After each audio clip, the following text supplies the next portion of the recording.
अखिल जगत स्वामी साप सदा शिव मल्हारी मणिमल्ल संहारक ऐश्वर्य प्रदाता शक्तिदाता जयदुरी गणाधीशित आदिरुद्र श्री मातंड भैरवा।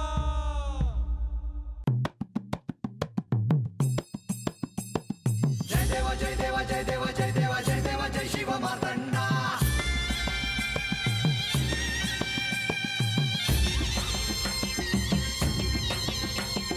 जय देव जय देव जय देव जय देव जय देव जय शिव मातंडा। हरिवर्धन मल्हारी तुझी प्रचंडा। अगडदुम नगारा सोन्याची जेजुरी देव गेले जेजुरा निळा घोडा। अगडदुम नगारा सोन्याची जेजुरी देव गेले जेजुरा निळा घोडा। पाव में तोडा कमरी कर पटा मिहिर मस्तकी तुरा। खोबऱ्याचा कुटका भंडाऱ्याचा भडका बोल अहंकारा सदानंदाचा येळकोट। सदानंदाचा येळकोट। जय देव जय देव जय देव जय देव जय देव जय शिव मातंडा। जय देव जय देव जय देव जय देव जय देव जय शिव मातंडा। हरिवर्धन मल्हारी तुझी प्रचंडा। जय देव जय देव जय देव जय देव जय देव जय शिव मातंडा। हरिवर्धन मल्हारी तुझी प्रचंडा।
देवी, खरंच सांगते, तुम्ही अत्यंत सुंदर दिसता आहात। माझं असं सतत कौतुक करून तुझं तोंड नाही दुखत का ग माधवी? मला खरंच याचं आश्चर्य वाटतं। तुम्ही काहीही म्हणा देवी, पण मी खोटं बोलत नाहीये। आणि मी काय उगाच कौतुक करते आहे का? तुम्ही तुमचे दायित्व कितीही झालं तरी विसरत नाही। जेजुरीतल्या प्रजेचा अक्षरशः मुलांप्रमाणे सांभाळ केला आहे। कधीही त्यांना काहीही कमी पडू दिलं नाहीत। ते ठाऊक आहे मला, आता तो विषय नको। तुम्हाला त्रास होईल असं बोलावं हा हेतू नव्हता माझा देवी। तू हे मुद्दाम केलं नाहीयेस हे मला ठाऊक आहे माधवी। तरीही माझ्यामुळे तुम्हाला त्रास झाला असेल तर मी क्षमा मागते।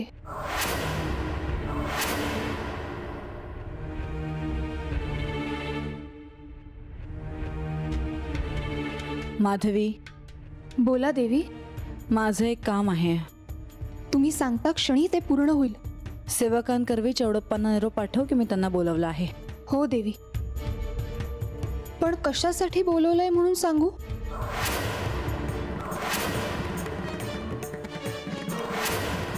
हे चौडप्पाही विचारणार नाही आणि सेवकही विचारणार नाही। तू केवळ त्यांना निरोप देण्याचं काम कर।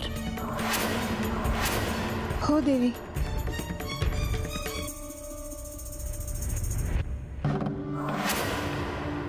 चला, भ्या काय म्हणतोय? आज माप काम आहेत ना? हा वय गणोबा, आणि कामामध्ये कुठली बी चूक झालेली म्हाळसा देवीसनी अजिबात चालत नाही। भाव आहे ना मग तुला?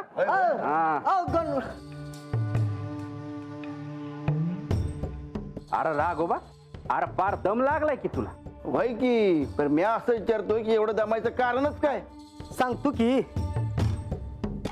अहो कारण हे हाय का खाली तथा वाड्यावर समधीजण जमलेला आहे ती समधीजण होय. अरे राघोबा जरा दम खावाय. अरे काय बोलतोय तू? अरे धड नीट सांग जरा. अहो तेच सांगाय आलोय बघा. अहो खाली तथा वाड्यावर देव आलेला आहे ती म्हणून समधी लोक त्यासनी भेटाया जमलंय ती. कसं पाय अहो खाली देव आहे ती म्हणून समधेजण त्यासनी आपलं म्हणणं सांगाय आलेले आहेत. अरे पण कुणासनी काय न्याय व्हावा असेल तर त्यासनी गडावर यावं लागतं या. होय हो पण आता देव खाली आहे ती म्हणल्यावर समधी लोक सतत जमलीत आणि तिथं काय त्यांना काय होवं नगं ते सांगताय ती. असं आहे वय. अरे असं असेल तर आपल्यासनी बी खाली जाया हवं. पर देवी आणि त्यासनी कळलं तर हा आता देवीसनी कळलं तर रागवतील खरं. अरे पर आपल्याला न्याय निवडायच्या वेळेला खाली असाय हवं. मला तर लय भ्या वाटतंय. अरे गणोबा अरे भेटूच कशा पाहिजे. चला चला निघूया. हा येळ होतोय आपल्याला. चला. हा ही वार्ता तर देवींना द्यावीच लागणार. अत्यंत महत्वाची वार्ता आहे ही. देवी देवी माधवी तू तू इथे काय करतेस? देवी एक महत्वाची वार्ता सांगायला आले आहे. जाताना सांग. राज्यसभेत सगळे आले असतील मला जायला हवं. पण ऐकून घ्या देवी खूप वेळ नाही लागणार. बरं सांग काय झालंय? आत्ता मी येत असताना गणोबा राघोबा आणि चोडप्पा यांच्यात झालेलं बोलणं ऐकलं. असं चोरून ऐकणं बरोबर नाहीये माधवी. चोरून नाही देवी. मी जात असताना कानावर आलं आणि राहावलंच नाही. काय वार्ता आहे? बानूच्या वाड्यावर लोक जमा झाली आहेत म्हणे. का? देव खाली आहेत. लोकांना न्याय हवा आहे म्हणून सगळे खाली जमले आहेत. आणि आता चोडप्पा गणोबा आणि राघोबा तेही तिकडे गेले आहेत.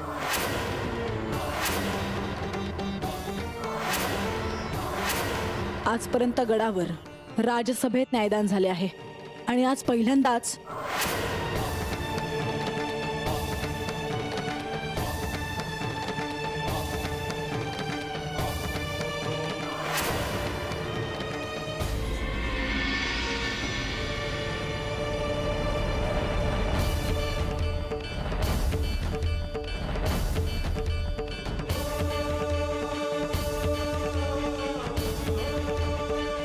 देवा म्हणजे मला असं विचारायचं होतं का आपण ह्यांचं नुसतं म्हणणं जरी ऐकून घेतलं असतं. अशामेळ हा प्रश्नच उद्भवत नाही.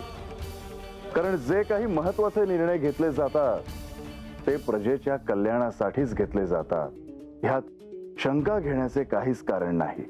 मला केवळ इतकंच म्हणायचं होतं की तुम्ही जरी गडावर गेला असतात तरी तुम्हाला तिथे न्याय मिळाला असता. देवा काय चुकलं असेल तर आम्हाला क्षमा करायची. पण आमच्या मनात असं काय बी नव्हतं का देवीसने सांगायचं नाही. देवा तुम्ही हता हायसा हे कळलं आम्हासनी आणि आमच्या मनात जे हाय ते तुमच्या कानावर घालावं हा विचार आला म्हणून क्षण आलोय बा. शिरपा ह्यात तुमची काहीच चूक नाही आणि त्याबद्दल तुम्हाला शासन देखील मिळणार नाही.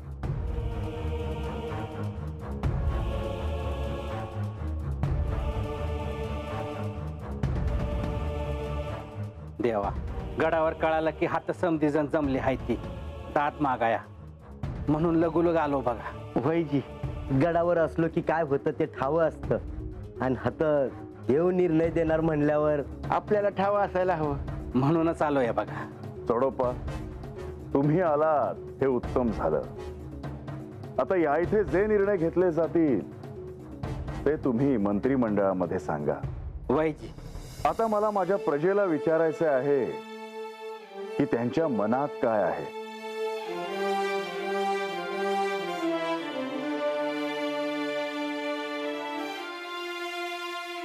असं काय झालं की त्यांना दाद मागायला न्याय मागायला इथवर यावं लागलं.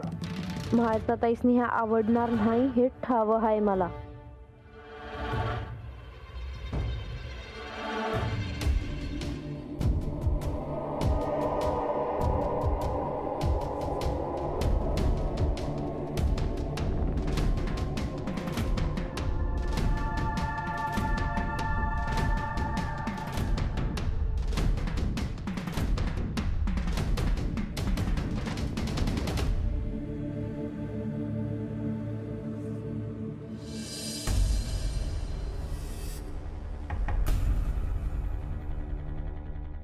देवी,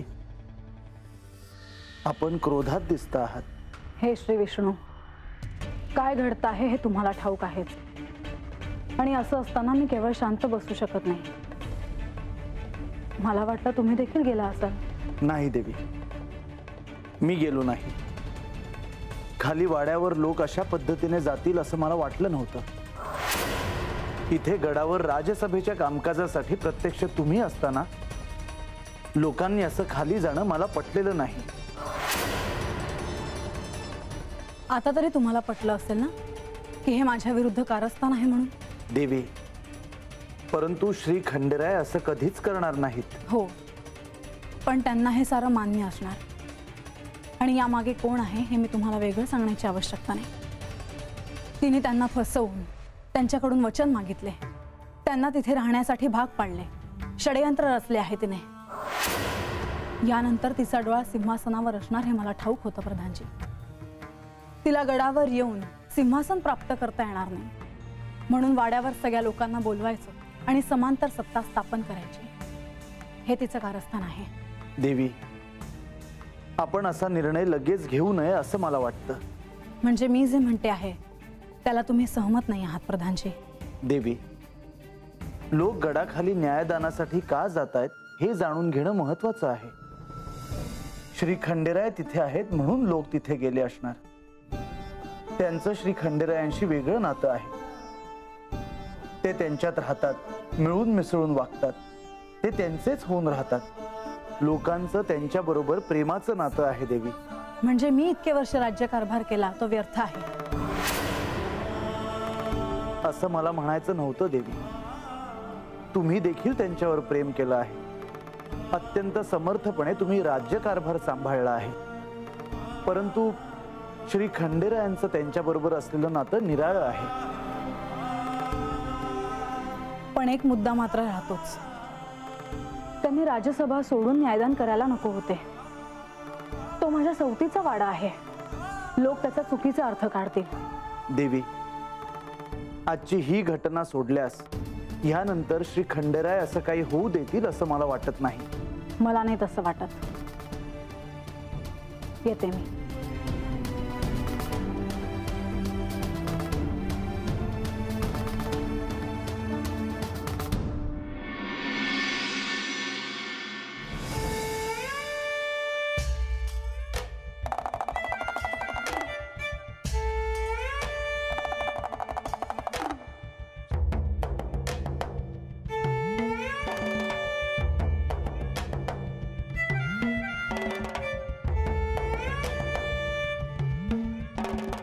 देव गेले जेजुरा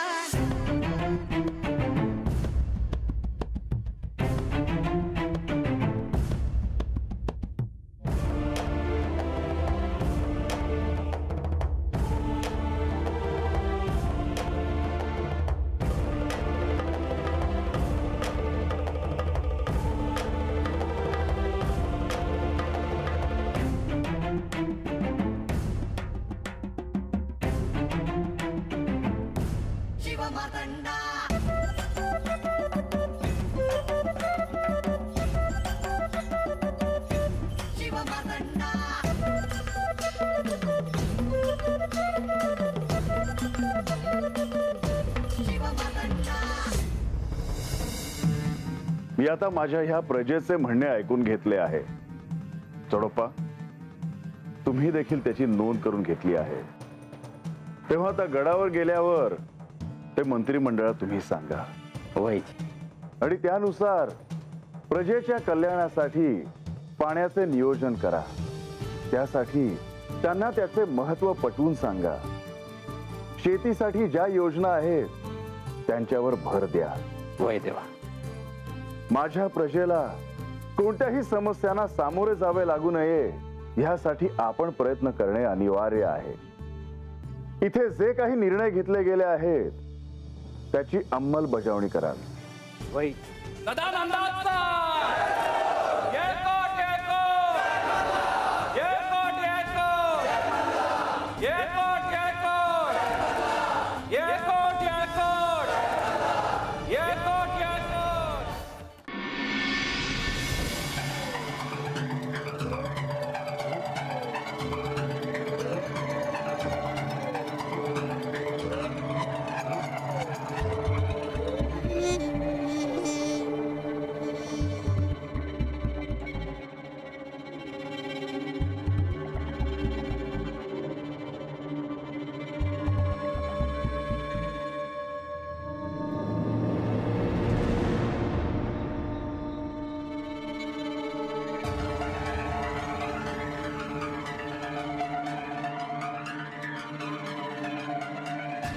मला एकटं सोडा.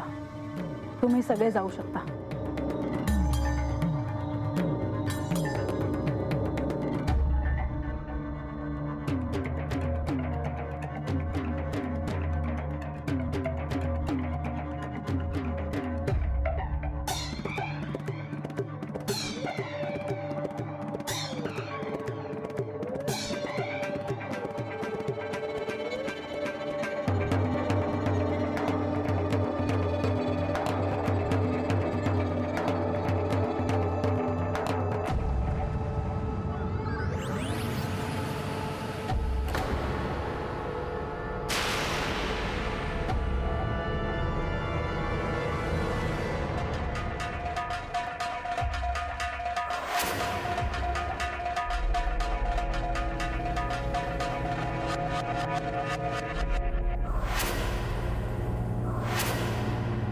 देवी, इथे कोणीही नसलं तरी मी आले आहे. तू निघून जा इथून. मला तुझ्याशी काही एक बोलायचं नाही. मी जाणारच आहे, पण मी तुम्हाला सांगायला आले आहे की मी तुम्हाला सांगितलं होतं तसंच सगळं घडतं आहे. आणि कितीही कटू असलं तरीही जे सत्य आहे तेच मी तुम्हाला सांगितलं होतं आणि तेच मी तुम्हाला सांगते आहे.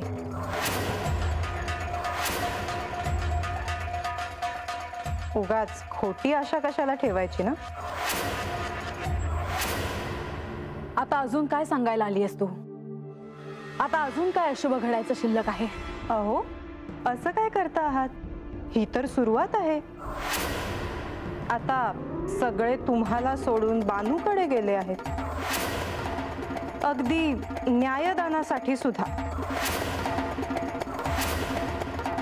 लोक तिच्याकडे नाही, देवांकडे गेले आहेत. लोक काय म्हणतायत हे मी तुम्हाला सांगितलं. लोकांनी जो समज करून घेतला आहे तो खोटा करून दाखवेन मी. कधी?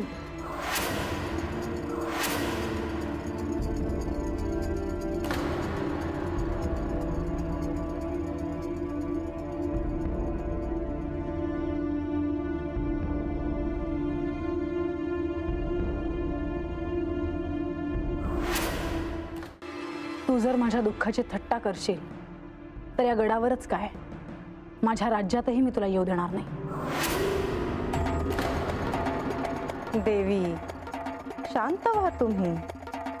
माझ्या म्हणण्याचा अर्थच तुम्ही समजून घेत नाही आहात.